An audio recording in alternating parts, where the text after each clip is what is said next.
I did my job within the bounds of the law. Binigay ko sa kanila ang lahat ng leeway. Kaya lang, things has to end. Everything, all the leeway was given to him. Para lang magawa ang ultimate objective, which is to just make him ride the plane. Yun lang. Yun lang ang trabaho. Wala nang iba. Sir, so you mentioned make him ride the plane. So yun ang objective na pinasa sa'yo. Kasi may video din, sir, na sinasabi mo, that's beyond my pay grade. So hindi mo talaga alam ang ruta kung saan dadalhin. Basta ang kailangan lang pasakay siya sa plane. Tama? Alam mo, I have glimpses. Alam ko lilipad ng aeroplano, pero kung ano ang inuto sa piloto, malalaman ko ba yun? Diba? Beyond my pay grade. Basta ang motor na yun, arrestuhin mo siya. Dapat nga natapos na dun sa 250. Pagdala ko sa 250, dapat wala na eh. Tapos na ako dun eh. But the problem is, he needs to ride the plane. Kasi huli ko siya eh. Huli ko siya. Ako ang nag-grab ng rights niya. I was the one who placed him under arrest. So I have to make sure that he has to be delivered to the court. Who issued the warrant. Kasi yung sinasabi ng warrant eh, bring him to the court. Pero sir, just to be clear, alam mong dahig ka ang ano niya? Eh, hinggang ICC ang warrant eh. Alam ka naman, dali ko siya sa... Pero diba? Pero just, it's based on the Interpol. Interpol, that's the Interpol request. It's just not for you to say nung dun sa video, hindi lang talaga ikaw say pwedeng manggaling kumbaga. Tama, sir? Kasi tinatanong ka nila Pero sinabi ko sa kanya, nung eventually, di ba? Nung final namin, hindi na inilalabas yun. Mr. President, I regret to inform you that a decision has been made that you will be brought to the Hague, to the ICC who issued the warrant. Sinabi ko sa kanya yun. Ayaw na sabihin yun. Hindi na ilalabas ng basta-basta yun. Kasi alam nila eh. Sir, sinabi ko yun. If you remember the timeline between doon sa 12 hours, saan siya? Saan mo siya sinabi? Nung patapos na? Patapos na. Talagang sabi ko, pupresahin na kita pag hindi ka pa sumunod. Eh, hindi naman pwedeng mag-argue tayo dito. Una-una, ang sinasabi ng mga abogado niya, show us this and show us that. Sinasabi ko sa kanila, sir, mga abogado kayo, hindi ako judge dito. At walang judge dito. Gusto niyo show this, show that. Eh di, punta tayo sa korte para ibigay sa inyo ng prosecutor yung mga hinihingi nyo, madepensahan nyo, madesisyon na ng buwes. Ano to, tatapusin natin ang kaso dito sa holding center, sa holding area. Wala ang judge dito. That's just pure pamimilosopo na yun. Kasi kung ganun ang lahat, di pagdating ng panahon naman na may ibang Pilipino naman ang mahuli, eh kahit na ako, di pwede ko rin invoke yun. Pakita mo ganito, pakita mo ganun. Wala namang judge habang hinihingi mo sa iyo. So yung pupersay na kita pag hindi ka sumunod, sabi mo sa are you really ready to bodily carry? Eh, sinimulan ko na eh. Pinasasa ko na si E.S. Mijaldea eh. Alam nila na seryoso na ako. Inulan ko na si E.S. Mijaldea, pinasasan ko ah. You place him under? Oh yes. Handcuff talaga. So alam nila na ganun nangyayari sa susunod. Seryoso ako, pinakita ko na talaga na pag hindi nila ginawa ito, iisa ang mangyayari rito. Sasakay ko ang presidente sa aeroplano kahit sino pa umarap. Ilang minuto na naka-handcuff si Mijaldea? Madali lang naman yun. Nakita ko naman kasi medyo physically restrained naman siya sa loob ng bus.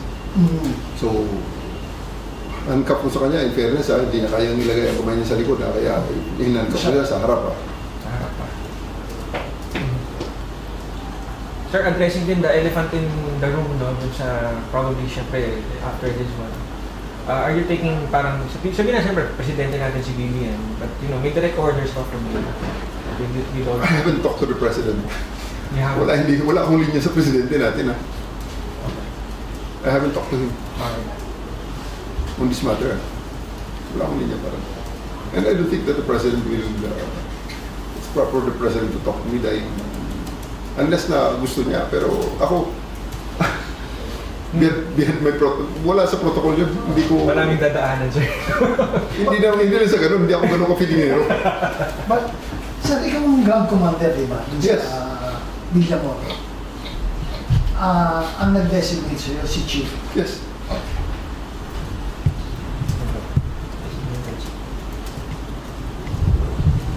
So si Chief, lahat ng nangyayari, alam niya. You were Of course, I have to report to my commander.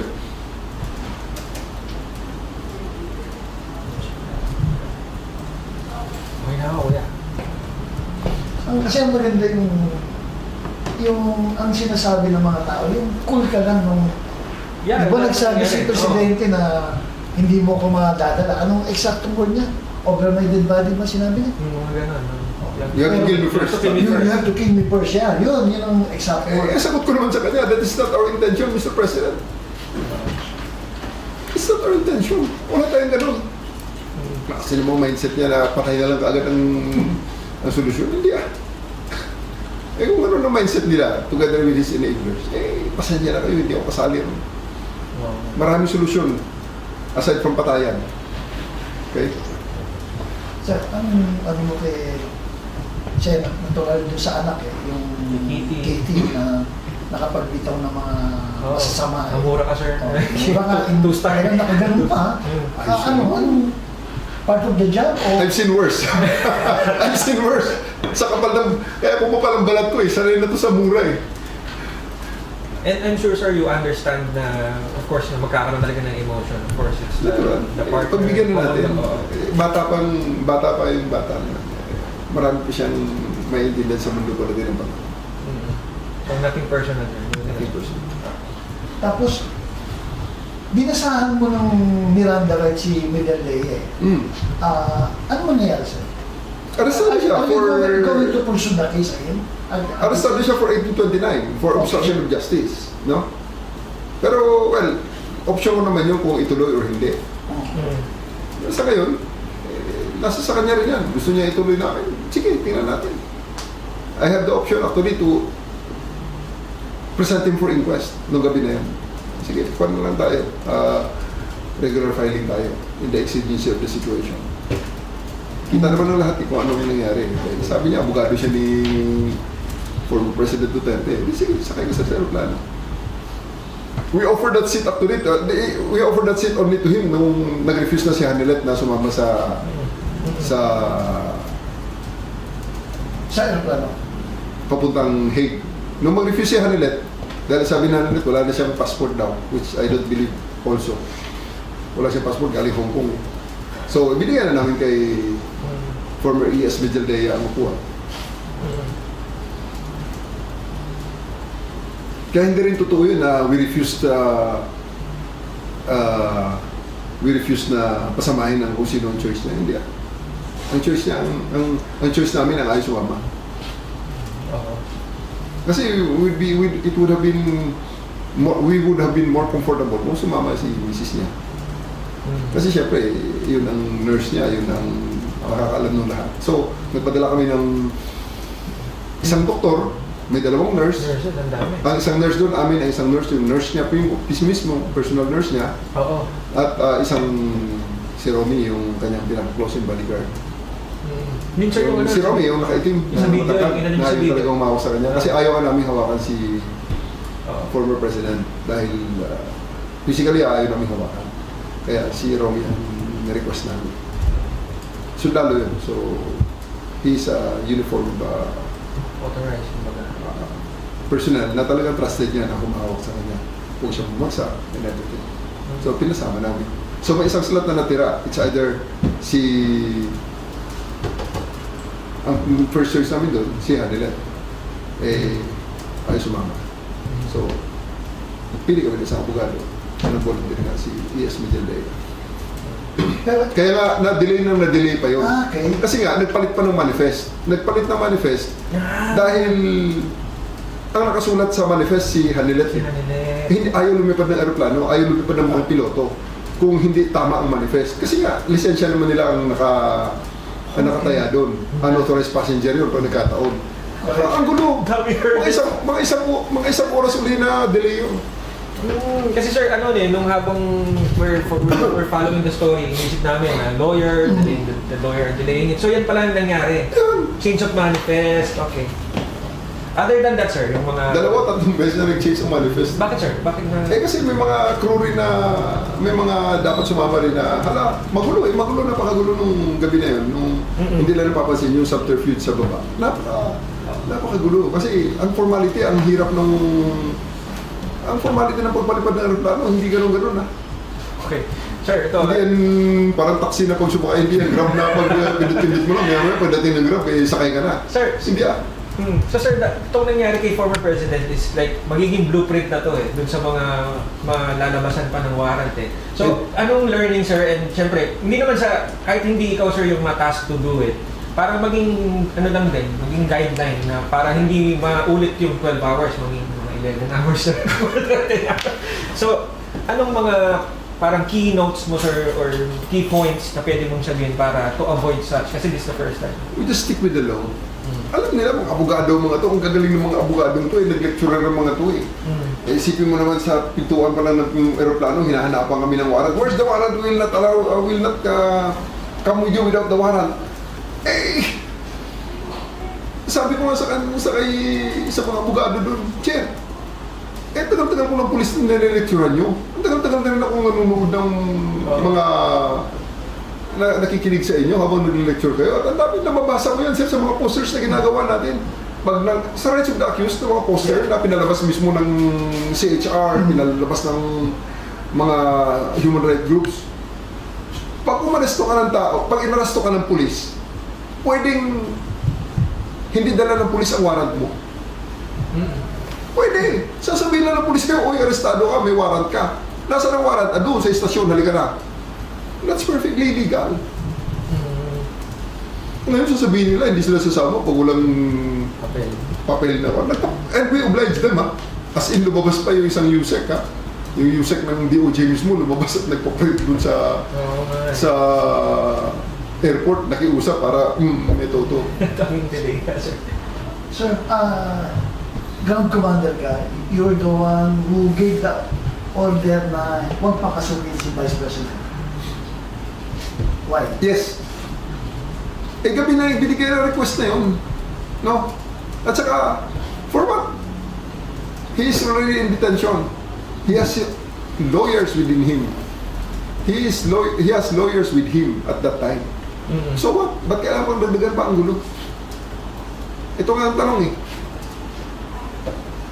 Gaano karami ang nahuli ng mga kriminal nung araw na yun, March 11, all over the country? Ilan sa kanila ang pinagbigyan ang lahat ng hiling, except for a few na hindi pwede talaga. Diba? We bent over backwards, hindi mo pwedeng sabihin na kami ay naging oppressive and everything. Lahat na accommodations binigay sa kanya. Sir, even na pagpunta dun sa Pinamol, binan niya, was that the original plan? Na dun siya dalhin? We planned it, yes. We planned it kasi yun ang nakita namin na nearest. hindi lang nearest. That is the most comfortable place in the airport. Because it is a place for the president while waiting for his flights. Nandun ang presidente, naghita. Ang upuan nga niya, upuan ng presidente, upuan ng BBM yun Sige nga. Anong accommodation pa? May mas maganda pa bang upuan kaysa sa upuan ng presidente? Sir, to wrap it up, to wrap it up sa part ko, sir. Sir, probably the last few message na nakalimutan ko itanong or... Yeah, address ko lang yung sa mga kasama ko mga pulis na may mga isa yan sa mga medyo contentious issue ngayon, may nag-resign na mabigat ang badge daw sa kanila. Ito sasabihin ko, pulis nila ako. And very few people can say na they have more experience than me. Bakit? 54 na ako Nagsimula akong pulis 20. So I'm already in this job for 34 years. Okay? Yung mga nag-resign yan, sigurado ako, mas maiksi ang kanilang pagpupulis. Okay? Sa ngayon, ako naiintindihan ko mga yan, bata pa mga yan. Marami pa silang dapat matutunan. No? At yung sinasabi na mabigat dalhin ng badge dahil sumunod sa kung kani-kanino lang. No. We followed the law. We followed the orders. May nagsasabi dyan, I stand with PRRD. Yes. I respect your opinion. Pero you took an oath. Anong sinabi ng oath? At pinamemorize nga yan yung Code of Professionalism. Di ba? Men who take up the profession of arms give up on their own free will and volition their right, na paraming rights ang give up namin para sa trabaho ito. What are those rights that we gave up when we took the oath as uniformed personnel? To say as we like, to dress as we like, to think. It takes but one order for us to do something and uproot us and bring us to another place. Yan ang trabaho ng uniformed personnel. Because without that, binigyan mo ako ng baril at wala yung pagtetemper na yon ng civil authorities over the uniformed services, anong mangyayari sa atin? Kaya nga, it is always the civilian authorities over the military and the uniformed personnel. And rarely na may military junta anywhere in the world, anywhere in history na nagsasaksi in governance. Di ba? Kaya wala eh. Hindi pwede talaga na military junta or uniformed services junta. Hindi pwede. Na yung uniformed personnel na may baril, yun ang magdidictate ko ano ang mangyayari. Hindi pwede yun. Because the laws will always be implemented by the persons in authority.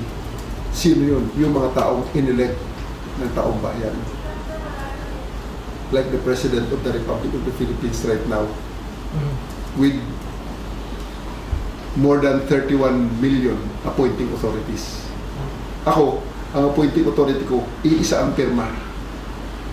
Yung presidente na yun. Pero siya, ang pumirma na kanyang appointment papers, mahigit 31 million. Yun ang dapat masunod. Yun ang dapat pakinggan. Dahil ang 31 million na yun, ang nagbigay sa kanya ng mandato. Kami ay ahente lamang ng authority naman.